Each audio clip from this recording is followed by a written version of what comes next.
Everyone, Mr. Octogonal here from Octogonal Gaming, and we're back with the Octogonal podcast series here, where we talk about sports. So today we're going to be talking about college football and college basketball, so a lot of college. So first we're going to start with the college football playoff. The college football season is winding down, but it's heating up.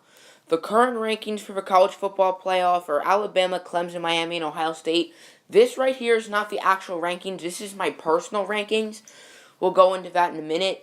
But this past week in college football is a big one, with Notre Dame being knocked out and Georgia likely being knocked out. Notre Dame was originally number 3 and got blown out by Miami, and Georgia got blown out by Auburn. Both Miami and Auburn have a shot. Maybe not Auburn, but we'll talk about Auburn in just a second. So, here's my personal rankings. Number 1 is Alabama. I don't know why Georgia was ever ahead of Alabama in the first place. I mean, it's not a big deal because Alabama's number 1 again. Alabama barely beat Mississippi State, by the way. I think they only won by 7 points, which Mississippi State's a solid team. If anything, I think Mississippi State should go up, even though they lost in the rankings. I think they should go up, even though they lost, because losing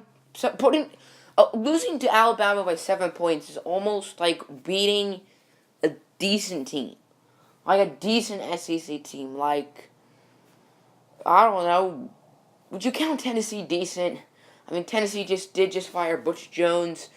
But we're talking mainly about the college football playoff today, not Tennessee, because there's no chance they make the college football playoff, because they're trash, kind of. But Alabama's number 1, not much to say about that. Now, number 2 is a bit debatable. I am going with what the actual college football playoff committee, or whatever it's called, chose. And that is Clemson at number 2 over Miami. I think Clemson is a bit better of a resume. I know Miami just beat number 3 Notre Dame, but Clemson has just stayed on top for a while. They only lost 1 game, and that's because Kelly Bryant, their quarterback, was hurt. They beat NC State. They beat a number of other decent teams as well. I just don't have them in my head. I don't think you would really count Florida State a decent team. That's who Clemson just beat. I don't think you can count Florida State a decent team because I think they're under 500 right now. And then number 3, we have Miami. I think it's, as I said, debatable putting Clemson ahead of Miami, but I think Clemson's a better team anyway, and only one of these 2 teams will make it because of the ACC championship, or at least I would think one of these 2 teams will make it. If Miami wins out and then loses to Clemson in the ACC championship, despite them being 12-1, I'd be a little surprised if they made it. It'd definitely be possible, but I'd be a little surprised if Miami beats Clemson.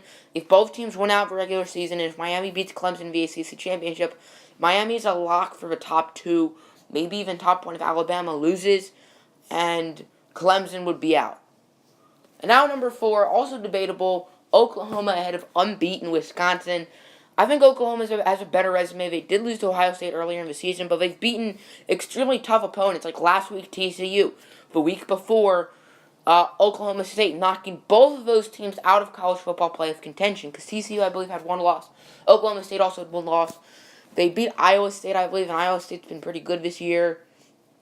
The Big 12 is not that bad of a conference, or at least offensively, because that conference cannot play defense. If Oklahoma makes it, I think they would get killed by Alabama. I think Baker Mayfield's a great player, but with the lack of defense in the Big 12, I don't think they can get past Alabama. I know Alabama's defense is better than their offense, in my opinion, but I think Jalen Hurts, Bo Scarborough, Damian Williams, I think his name is, Calvin Ridley and company could destroy Oklahoma's defense pretty well. So now at number 5, we have Wisconsin. Wisconsin unbeaten, but I feel like they don't have a resume as some of the other teams. They did not play Ohio State. They did not play Penn State. I'm not sure if they do play Ohio State or Penn State, but I see why Oklahoma's ahead. Now, I think currently, technically, if I have a top 4, Wisconsin would make it as well as Oklahoma, because Clemson and Miami both are not going to make it. If Wisconsin wins out, if Oklahoma wins out, and if Clemson beats Miami in the ACC championship, I think Wisconsin and Oklahoma are way more likely to make it than Miami. I think Miami would drop to like 5 or 6. They'd still get in a good BCS bowl, but not quite college football playoff. And number 6 is the only difference between my college football rankings and the actual ones. The actual ones have Auburn, but mine has Georgia. I know Auburn just destroyed Georgia. I think there's a chance that Auburn can make it. We'll talk about Auburn in just a second. But I have Georgia ahead of Auburn because Georgia has 1 loss, Auburn has 2 losses, and it's much more likely Georgia makes it. I don't think, as of right now, Georgia's going to make it, but there's a very solid chance they can. If Oklahoma loses, and Miami or Clemson loses in the ACC championship, which is a given. But if Oklahoma loses, I don't think both ACC teams are making it. So Oklahoma's knocked out. ACC teams knocked out. We have Wisconsin and Georgia. But Georgia will have to win the SEC championship most likely, which will most likely be against Alabama, which should not be fun. I'm not sure if Alabama already clinched it. No, they didn't. Because Auburn still has a chance. So it's unlikely for Georgia. They need to win out. No matter who they play in the SEC championship, which is most likely Alabama. But now we have Auburn. Auburn's definitely my number 7. Auburn's coming off a great win against Georgia. Jared Stidham looked good, but a lot needs to happen for Auburn to make it. And I think they can. Even though Auburn has 2 losses, I think Auburn definitely has a shot. So, Auburn needs to win their next game. Alabama needs to lose their next game, and that's a big one. Alabama's probably not going to lose their next game, so, yeah. Auburn needs to win the Iron Bowl against Alabama. Auburn needs to win the SEC championship against Georgia. So a lot needs to happen. I think the hardest for Auburn is definitely going to be having Alabama lose their next game. I'm not sure who they're playing. I'll look it up, and I'll be right back. Oh, gosh. Alabama's next game is against Mercer. If you don't know who Mercer is, that's exactly the point. Alabama's playing an FCS team. So Auburn's chances are pretty much kicked out the window. Unless Alabama somehow loses to an FCS team, which I don't really see happening. Then at Auburn, that's going to be a tough game for Alabama for sure. But, I mean, Auburn just got screwed by the schedule makers. Not at Mercer, versus Mercer. Yeah, there goes Auburn's chances. Bye-bye. But there's still another team that I think can make it that we've not discussed. And that's unbeaten UCF, or Central Florida. They are 9-0. And this kind of reminds me a little bit of Western Michigan last year. Western Michigan in the MAC won every game and almost made the college football playoff. They ended up making BCS Bowl. I think it was the Cotton Bowl. I'm not entirely sure, but they ended up losing to Wisconsin, who might make the playoff this year. But South Florida, University of South Florida already lost, by the way. I'm just saying that because they're almost like the same team. UCF, USF. South Florida lost. They're pretty much out. But UCF is 9-0. And the AAC, the American Athletic Conference, is much better than the MAC. So if UCF wins out, I think there's a chance they make it. I don't think they will, but I think a lot can happen. Alabama loses to Auburn in the Iron Bowl. They're 11-1. They lose to Georgia in the SEC Championship. Georgia loses another game too. I still think an SEC team would make it though. Clemson and Miami both lose out, and one of them wins the ACC championship.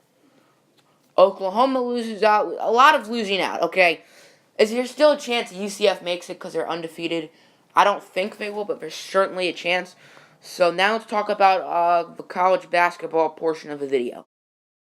I forgot to mention, but of those 6, 7, 8 teams I discussed, the one I'm rooting for is definitely Clemson. I had a relative go to Clemson, so you cannot call me a bandwagon for liking Clemson, okay? You can't.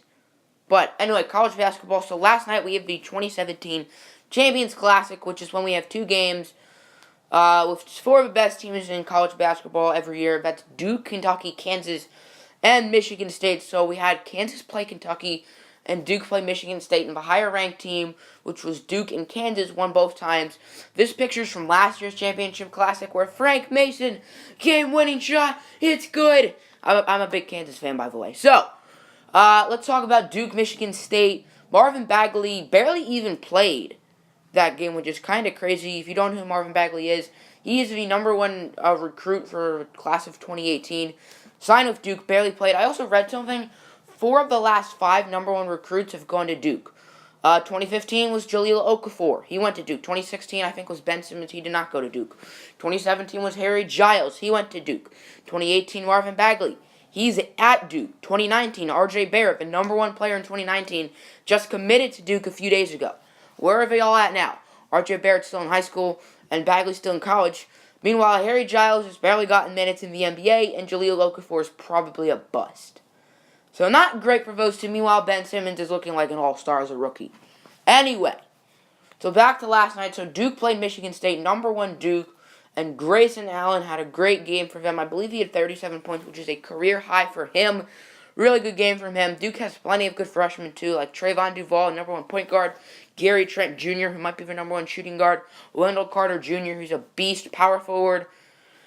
And Michigan State is led by sophomore Miles Bridges, was probably going to be a lottery pick in the NBA draft, 2017 NBA draft, but he decided to stay at Michigan State, which was a surprise to a lot of people, including myself, not going to lie.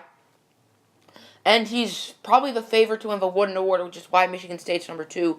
They also have some solid, experienced players like Ward, I don't know his first name, and a good freshman as well in Jaren Jackson Jr., pretty good big man in him. But Duke ended up winning in a pretty close game. I expected Duke to win because I feel like they have more talent all around than Michigan State, because Michigan State has only a few players who are really good. Duke has Grayson Allen, Bagley, who barely played, all those freshmen, and some other solid players here and there like Marcus Bolden, who's a sophomore, pretty much got redshirted last year, barely played. After supposed to being a pretty good freshman, he just did not play at all. Now we have Kansas and Kentucky, the game that I am really interested in, and my Kansas Jayhawks ended up walking out on top in a close game, 65-61. Michael Luyuk, I still can't say his name, led us in scoring, I believe, 17 points. And we look like a good team. I think Kentucky's definitely weaker than they were last year, losing players like Fox, Monk, Adebayo. And Kentucky's recruiting class wasn't as good as it normally is. They still got players like Kevin Knox, who are really, really good. Obviously, not going to lie about that, because Kevin Knox is a beast. But I feel like they're not as good. Obviously, Kansas is one of the most, lost a lot this offseason. Frank Mason, the Wooden Award winner, we lost him. Josh Jackson, one of the best freshmen in the NBA. Or not in the NBA, in college last year, we lost him. Landon Lucas, our big man, we lost him as well. Very underrated player for us. And Landon Lucas, who we lost. He was pretty important last year. Kansas ended up getting the W, and I think Kansas, not going to be biased, but can Kansas make a championship run? Despite losing all those players, Kansas has a lot of talent. Like freshman guard Marcus Garrett, who's been pretty good so far in 2 games. I really like what I'm seeing from him. When Billy Preston, our other big freshman, when he comes back, I heard of Marcus Garrett until the first game. I had no clue he was until that game. Billy Preston, I have heard of. There's some issue of his car getting crashed or something, so he's not going to play until that gets resolved. But he's a pretty good player, a big man. We have many good guards like Devontae Graham, who I think can win the Wooden Award. He's pretty much going to be the Frank Mason of last year at point guard. The senior Savai Tovaslav, Michael Luyuk, good wing, good shooter. LeGerald Vick, another good wing. He's been a very solid bench player. I think he's going to get more of a role here now as a senior with the loss of Josh Jackson. Malik Newman, the transfer from Mississippi State. He was one of the top freshmen in the class with Ben Simmons, Brandon Ingram, all of them. But he sucked at Mississippi State. Transferred to Kansas, sat out last year, and now he's playing this year. Pretty talented player as a redshirt sophomore. But I think the X factor of this team is big man Udoka Azubuike. No clue if that's how you say it. He is a sophomore. He was a freshman last year, but he got hurt very early into the season. Let me see how many games he played. Last year he played, is it not going to tell me?